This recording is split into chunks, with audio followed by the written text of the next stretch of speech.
here. So we make sure everybody's on there. Perfect.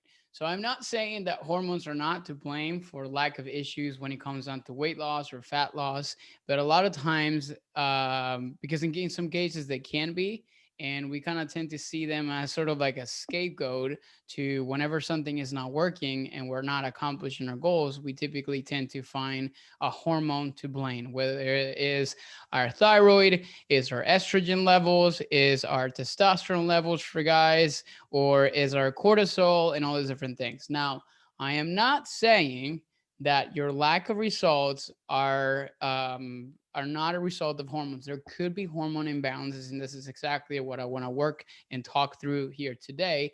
But in order for us to understand the whole wonderful world of hormones, we need to basically understand basic definitions and understand really what they are. Now, there are hundreds and dozens of hormones in your body. So we can all cover them all up here today. So I want to make sure that I'm answering questions specific to what you want to learn about.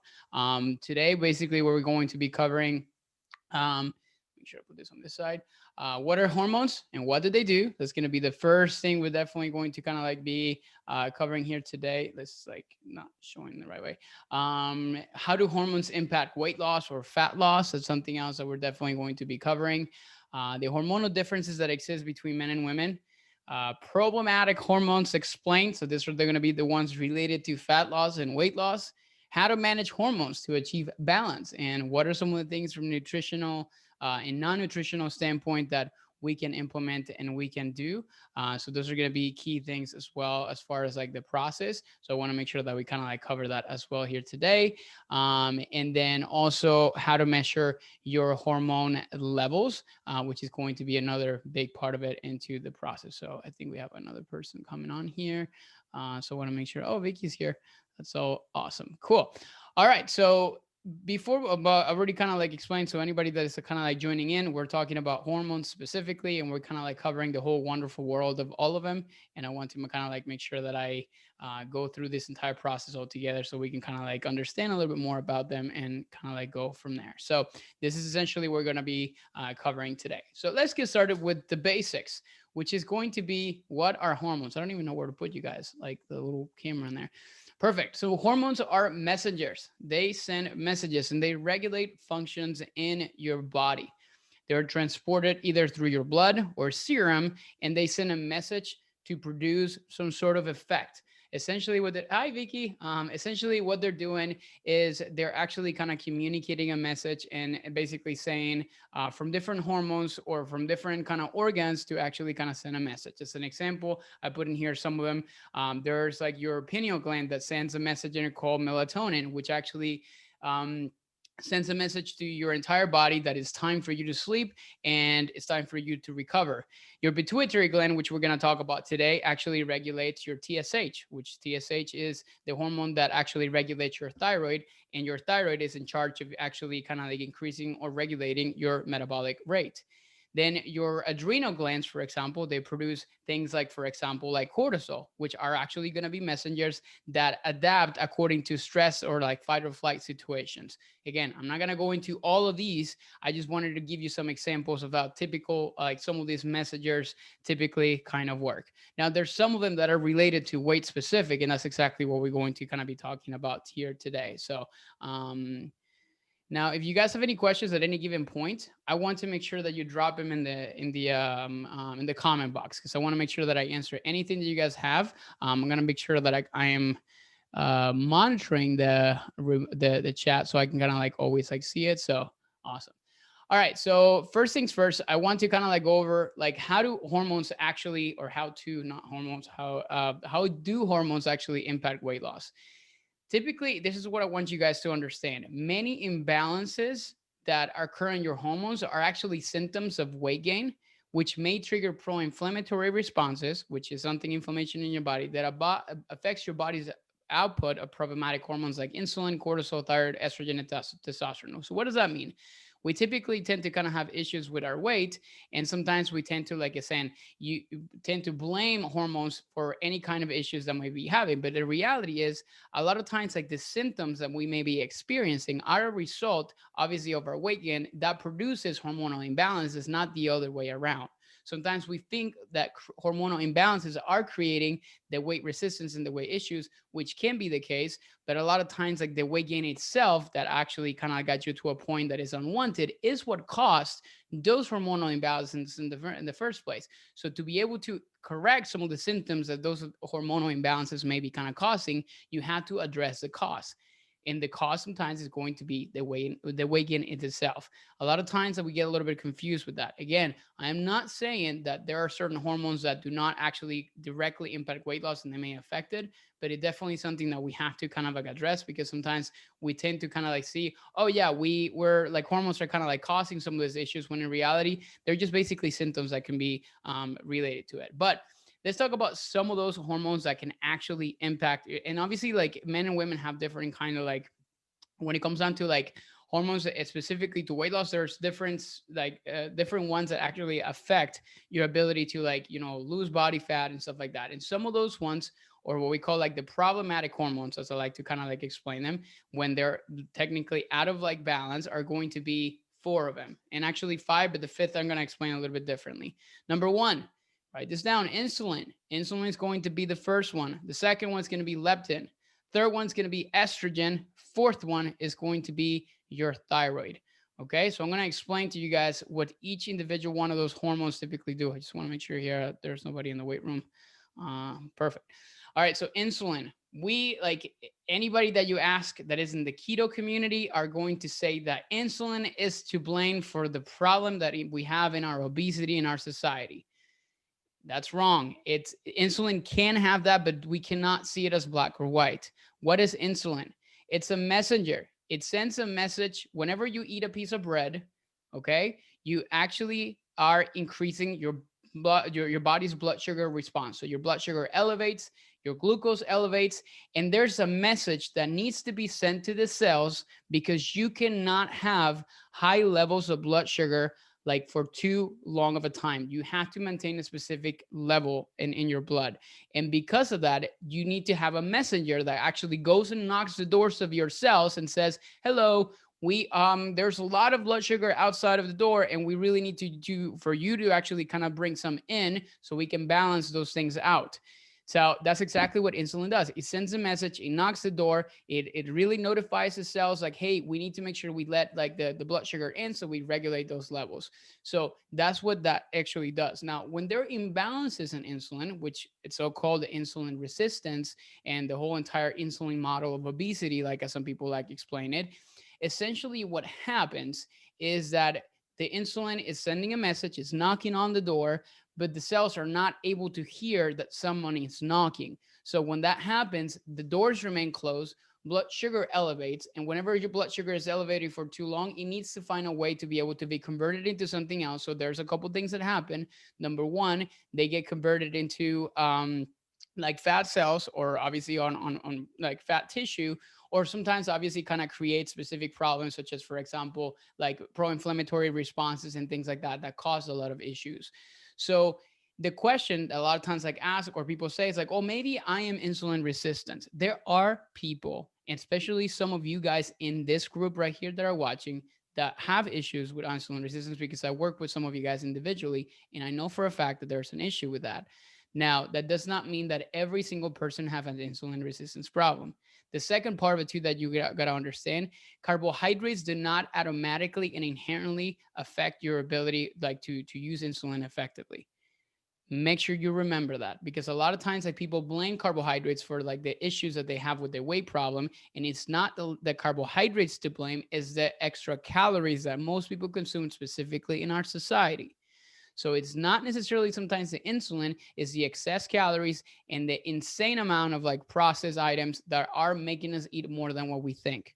That is something key that you guys have to remember. So it's not insulin to blame. But in the cases of insulin resistance, when it actually happens, the main thing you guys have to understand is that it can be managed if you have a good diet, if you have a really good exercise regime and programming, and you eat obviously the right amounts of foods and all things like that. But at the same time, lifestyle factors that we're going to be covering later.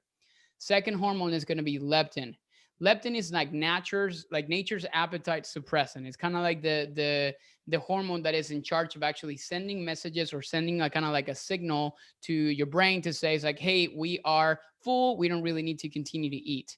Now, people that are overweight that have obesity problems, the sometimes like the issues that they can actually experience sometimes is the fact that they have something called leptin resistance. It's essentially leptin is being produced in excessive amounts, but kind of similar to like insulin resistance. They're trying to send a message that they're full and telling the brain to stop, but the message is not being conveyed effectively, and your brain still thinks that it needs to eat. So people that have like or that are overweight, that have obesity problems, sometimes they have problems or they have issues trying to manage their ability to control their hunger levels, and that's when they tend to obviously overeat.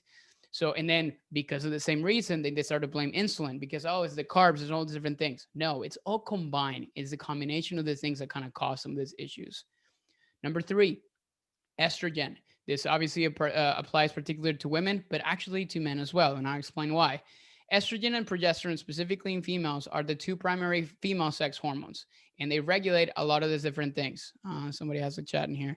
Oh, great. I'm going to make sure I address some of those questions as we kind of like go in there. Leptin imbalances are also involved in bed. Yeah, I'll address that in just a minute. Okay, Vicky?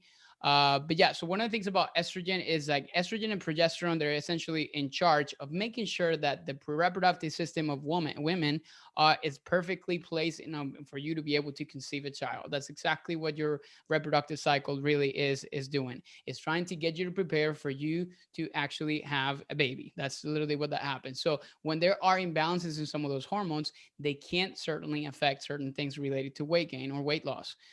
There are this basically like estrogen and progesterone not only are producing your ovaries for women specifically, but also they're producing fat tissues, adrenal glands, liver, and your breast. So obviously changes into some of those different things can affect that. Now there's like this term being thrown around a lot, which is called estrogen dominance. This is actually done a lot in women, or is actually being thrown a lot in women.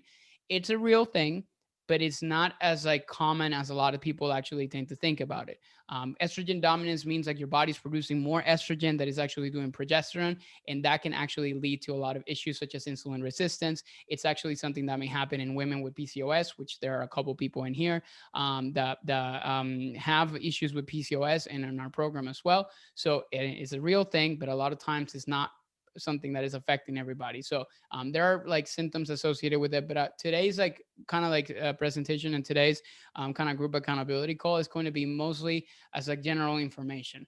We can definitely do more specific kind of topics and kind of like dive deeper into each individual hormone, because I can literally talk like 3 hours and do an entire lecture on each one of these hormones and how do they affect obviously your weight loss. The last one is going to be your thyroid, which is the ones like everybody's personal favorite to blame for weight loss or for lack of weight loss. Um, if you have weight loss resistance and you're actually not seeing the results, you typically tend to blame your thyroid. Now, granted, thyroid can definitely affect your ability to lose weight. That's just the reality of it, but not every single time. And just because you have a thyroid problem doesn't necessarily mean that you need to kind of like, or you're not going to be able to see changes in results. You just obviously have it's kind of like you're swimming against resistance. So it's a little bit more difficult, but it's not impossible. So there's a very different, or like it's a massive kind of like change that actually kind of exists between those two things. But what is thyroid?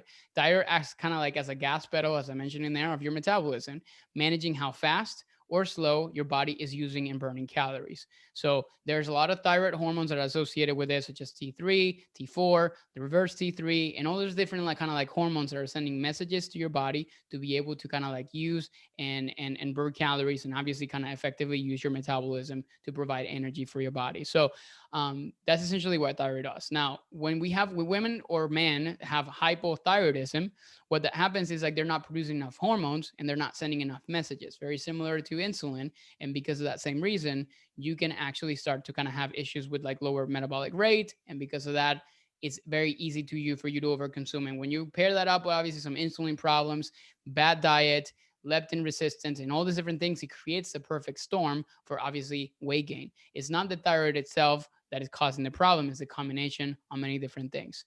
These are the four most problematic hormones that are related to weight loss or weight loss resistance. And having a balance between all these different things is going to be key. there are ways that you can balance these out. And obviously we're going to talk about those towards the end of this session that we're doing. Okay.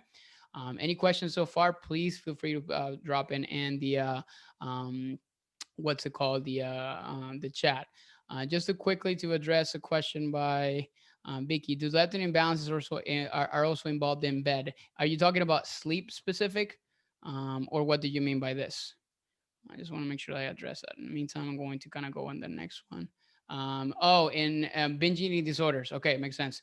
So it could be it is actually a possibility. It definitely could be affected by or like leptin can definitely be affected by that. But a lot of time binge eating disorders also is a very emotional, psychological thing. So it's a combination. But it could definitely be a hormonal kind of like imbalance thing. But I wouldn't necessarily say like this is to blame for any kind of issues related to like women or men with binge eating disorder, but it can definitely be a factor involved into that. I'm not gonna sub too much into hormonal differences between men and women, but I just wanted to kind of like address a couple different things. You know, when you look in here, Tomas and Chloe, so there's obviously men and women. The biggest differences that exist between them is going to be in the female reproductive hormones or female or male reproductive hormones. Men typically are going to have more testosterone than women, and women are going to have more estrogen than men, estrogen and progesterone. Estrogen and progesterone is essentially what allows like women to have a cycle that kind of goes up and down. It's basically kind of like a curve that goes up and down depending on the time of the month.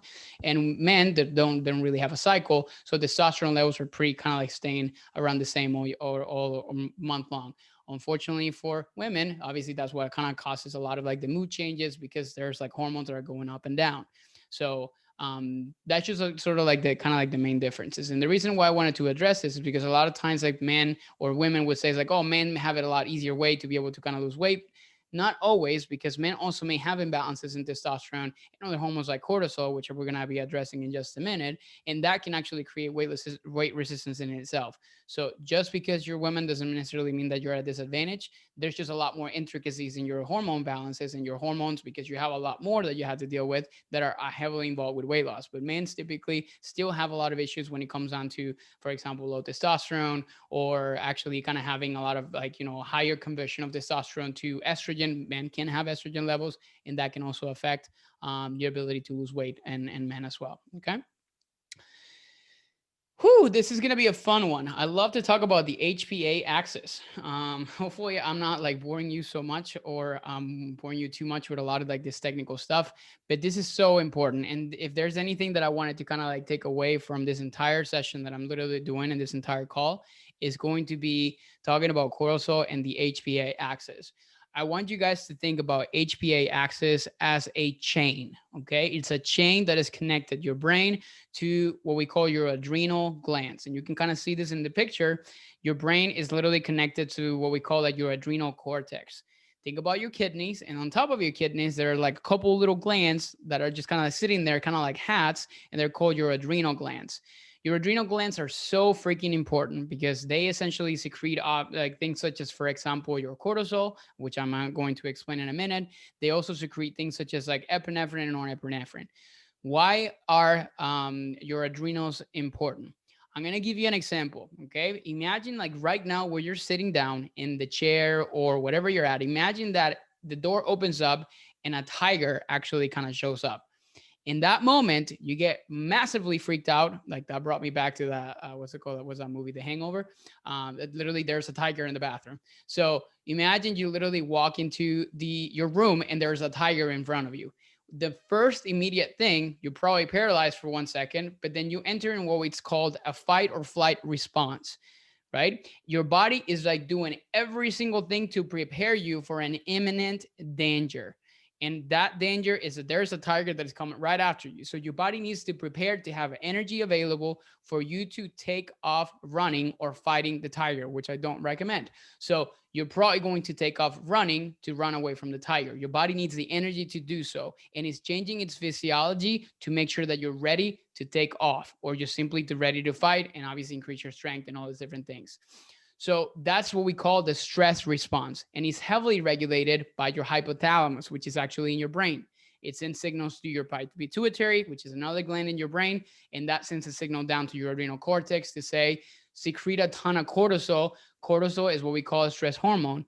And it's in charge of regulating how fuels are utilized in your body. It makes sure that in that moment, cortisol is like shutting down your hunger levels. So for example, like in stress responses, do you really think you want to eat something when you have a target in front of you? That's the least of your worries. So that stress response is essentially like boosting in that moment. You shut down your hunger levels, you're mobilizing more like energy and making sure that you have it available. And that's exactly what that does.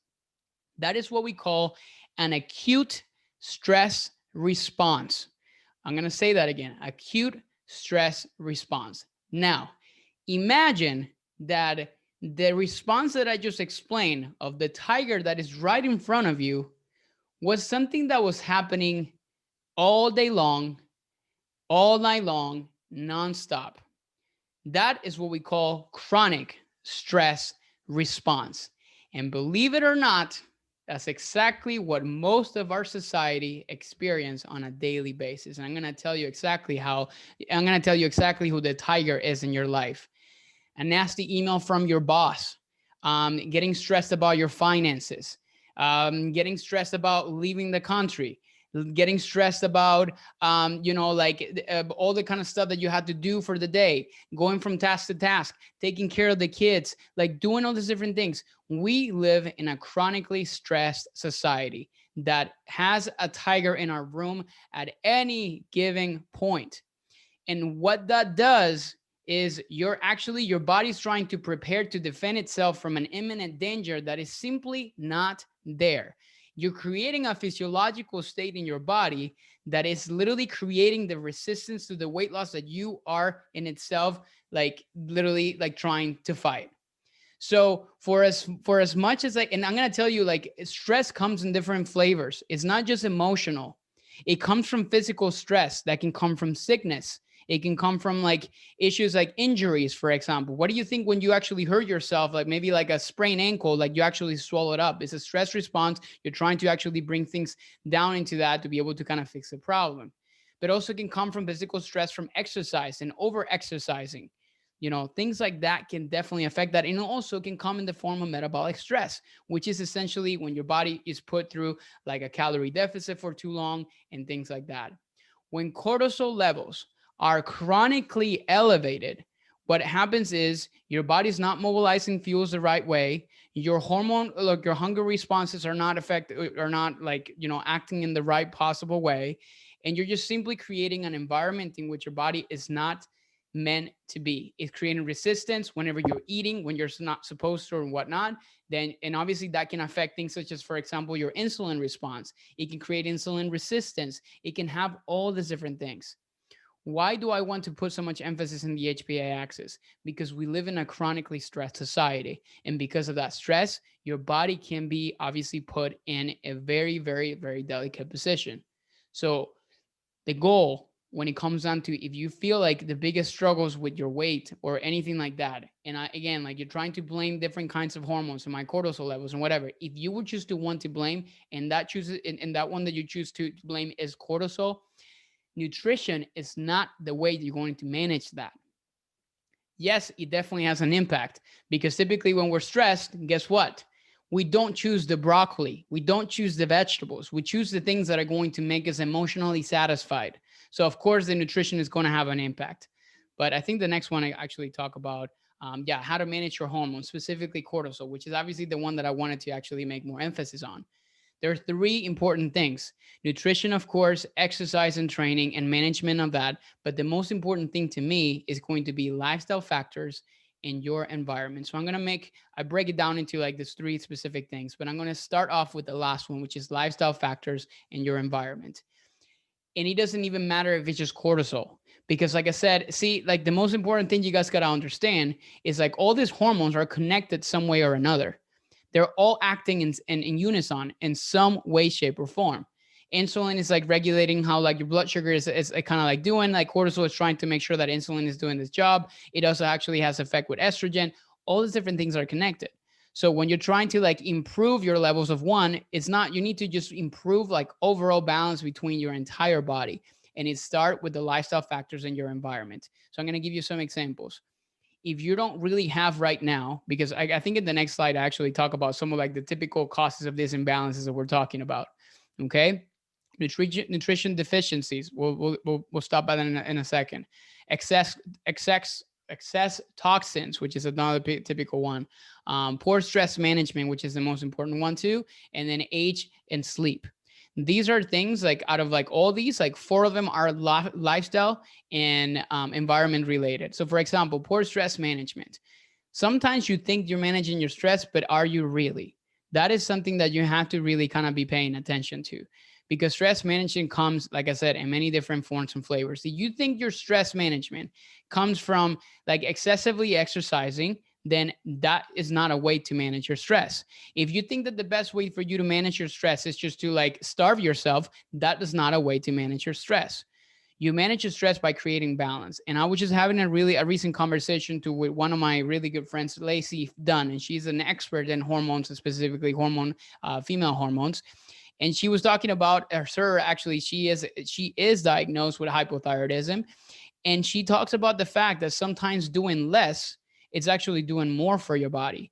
And in the podcast that I recorded with her, I actually talked about the whole idea, or like she was just actually explaining how, and she posted about this on her social media, how because her thyroid issues were so heavy and were so strong, she actually had to take 2 weeks of sitting in a couch, barely walking, simply doing nothing. And you're like, how is that actually stress managing?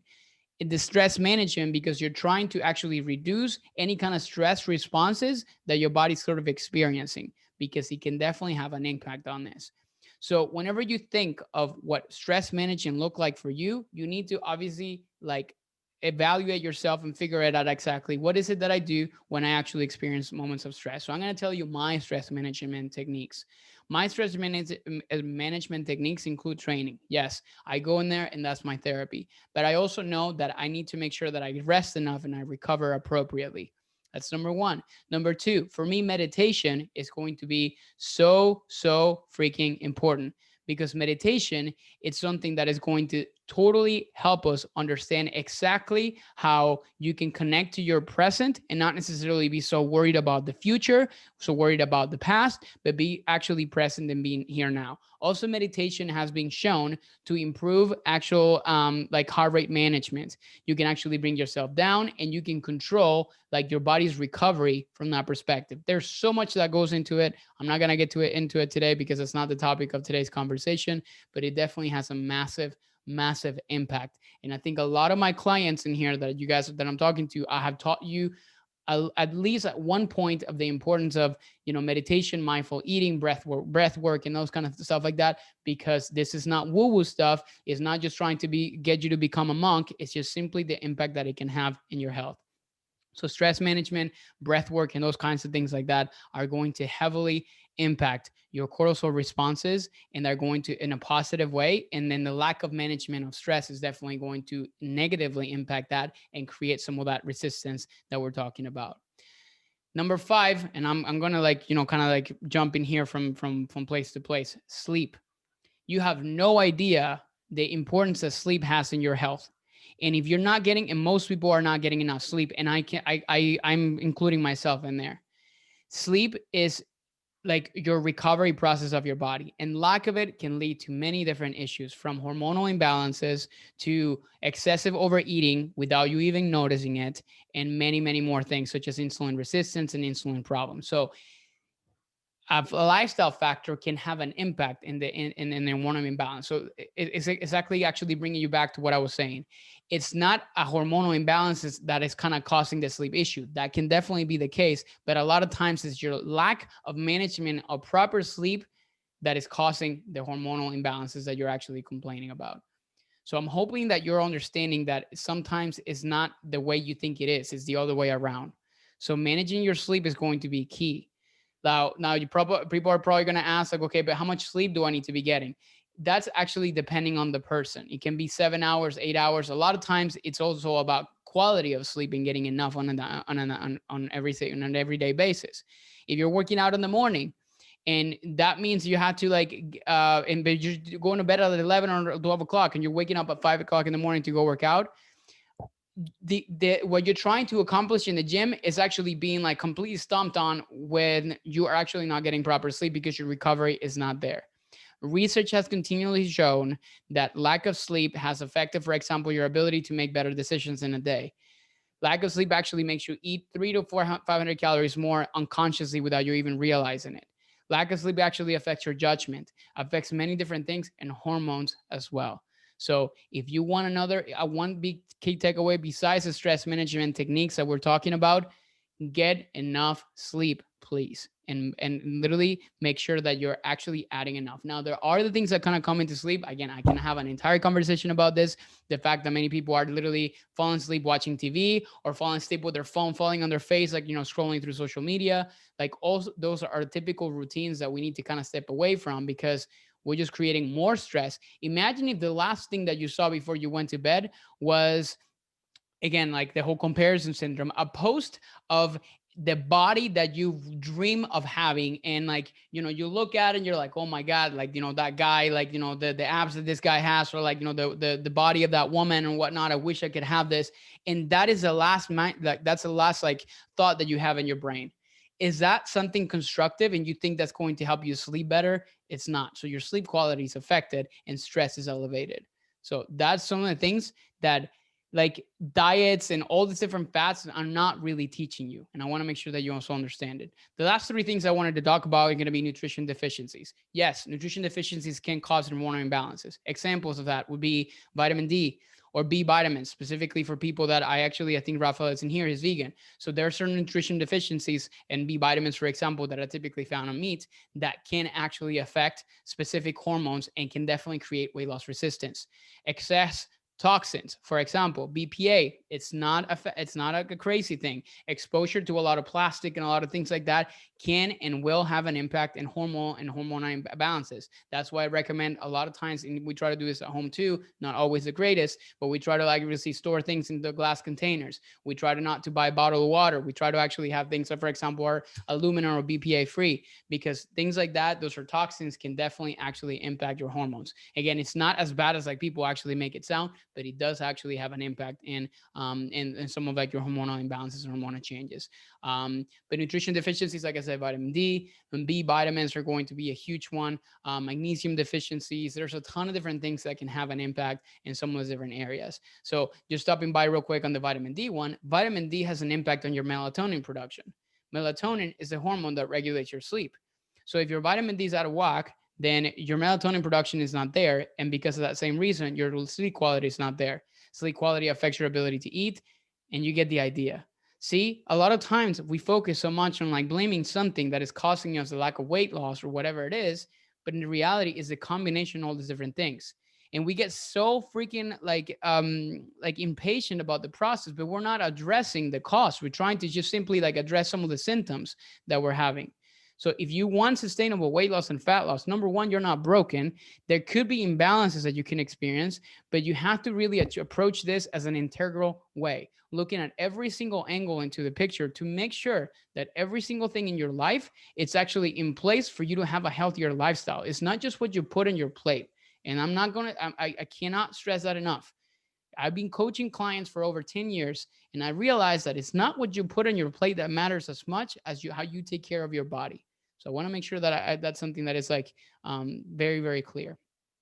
Now, you're probably asking, is there ways in which you can like manage, or you can actually kind of like measure like your like hormones and stuff like that? There's like two different ways that I have recommended in the past. If you really wanted to take a look and you're like, okay, hormones are the reason to blame for my lack of like issues. In fact, you can definitely test some of those different things out. There's two ways to do it. Blood panels are going to be one. So if you have health insurance, that's one way. If you do have obviously some extra cash flowing around, but you don't have health insurance, in my case, you can definitely do some testing, like, a la carte. You can literally go into places like Wellness FX. You can go to Quest Diagnostics, and you can literally put all the different things and add them in there. And they'll tell you, they'll bring you to a Quest Diagnostics, they'll draw a bunch of blood, and then they'll be able to kind of like tell some of these numbers. Now, most doctor's appointments, when you go to them, they're not going to do routinely a lot of these testings. So I think like Andy, we just went to a doctor, and like most likely she didn't get a lot of this testing done because doctors typically don't order a lot of that stuff. So for example, they may measure cortisol, but they don't necessarily measure like cortisol over the day. Like cortisol actually changes according to the day. So they typically kind of like measure like a fasting cortisol levels. TSH is the one thyroid hormone that they usually measure, but they're not looking at free T3, reverse T3, or free T4. Those are different hormones and metabolites from your thyroid. DHEA, testosterone, insulin, leptin, glucose, your hemoglobin A1C to understand exactly how your blood sugar has been. This is something that you can actually use to measure your blood sugar levels. In fact, you can even start to, if you're really worried about you thinking you have insulin resistance, I've actually had some clients do self blood glucose testing. I just literally have them buy a cheap blood glucose monitor from like Walgreens, and I have them actually measure their blood sugar in the morning, pre and post meals, to figure out exactly what their blood sugar curve typically looks like. Typically, when you have a meal, your blood sugar should probably spike, especially if you have carbohydrates. But technically, within 2 hours, it should actually return back to baseline. If it doesn't return back to baseline, there's something else that we really need to be looking at, because your body may not be clearing blood sugar or glucose as effectively. In that case, they could be a hormonal issue. Hemoglobin A1C, what it's going to give you is that is going to give you a 3-month look of your blood sugar levels in the past 3 months. So that's why I recommend it. ALT to check your liver. If you're overweight, I also look at it like leptin and IGF-1. If you're still in your period, this is, and I'm gonna go a little bit more into that, like estradiol, which is going to be a metabolite also at a type of like estrogen, FSH, and progesterone. If you're menopausal, also looking at estradiol and FSH, which is follicle stimulating hormone. Now, recently, I just became a clinician provider for Dutch testing, which is urine and salivary testing, which doesn't really necessarily measure things in your blood. So the cool thing about this is not invasive. So you can literally, it's just like literally peeing on a stick, or actually just kind of like putting a swab in your mouth. And essentially what it does, it looks at hormone metabolites. So it literally kind of creates, for example, I just got testing from one of my clients, and it kind of creates, for example, like a cortisol awakening response. So it shows obviously, and you had to test a ton of stuff. Like for example, you had to test in the morning, you had to test 2 hours after, and then like 3 hours after, and stuff like that. So it's pretty intense when it comes down to it, but it gives you a better understanding of where your hormones are at any kind of given point. So those are like the two ways that you can measure that. For Dutch testing, I do actually have the ability to prescribe those testing to you, any of our clients in our program. It is not covered by insurance, so you have to keep that in mind. But we do obviously do have like pricing that is like more accessible compared to what they have on their website. But then again, I'm going to reiterate this process, and I'm going to kind of like say this before we kind of like open up for questions, is your hormones are not always to blame. You have to address many different things. I did a funny TikTok the other day, literally saying like most people complaining about weight loss, but then this is the same people that do not move enough on a daily basis, the same people that do not manage and control their nutrition or what they're putting on the plate, and the same people that sometimes are consuming more alcohol than water, or many other different things. Again, like it's easier to complain. It's a lot harder to be able to like take action on the things that you really need to be taking action on. So with that, I wanted to hopefully this is good. I got 40 minutes in, so hopefully this was helpful. Any questions, takeaways, anything that I have not covered? If you don't have any questions, that means you're a master in hormones. So I want to make sure that you can open up your cameras if you want to, so I can kind of see your faces. If not, it's okay. The only one I'm seeing is Vicky. Was this helpful? Can you guys like give me some, or yeah, Vicky's the only one saying like Leandra just kind of give me the thumbs up. Katie just gave me the thumbs up as well. I'm sure Andy's like trying to like cook lunch and trying to get a million different things together. Clacy, hopefully you found that helpful too. Rafael actually joined a little bit later, and Nikki, she just kind of gave me the applause little emoji. So I know this is a very intricate topic, but I just wanted to give you guys some value when it comes down to understanding hormones. And Katie says like, multitasking, but this was very helpful. But yeah, guys, it's again, not every single time is going to be it's going to be related to hormones, but that's definitely something that we need to kind of like look into it. If there's any takeaway from this call, is you need to make sure that you focus on lifestyle factors. Nikki, thank you so much for being here today, friend. She's actually one of the persons we working on a lot on these lifestyle factors to be able to kind of help them. So anyways, if you guys don't have any questions, we'll wrap it up. This was recorded. So if you like Rafa, I don't know, you just joined. If you want to make sure that you kind of like catch the very first part of it, make sure that I'm going to try to like put it on YouTube so you guys can have access to it. But just let me know if you have any questions at all about this topic. Okay. Thank you guys. I appreciate your time. I'll talk to you a little later. Take care. Bye.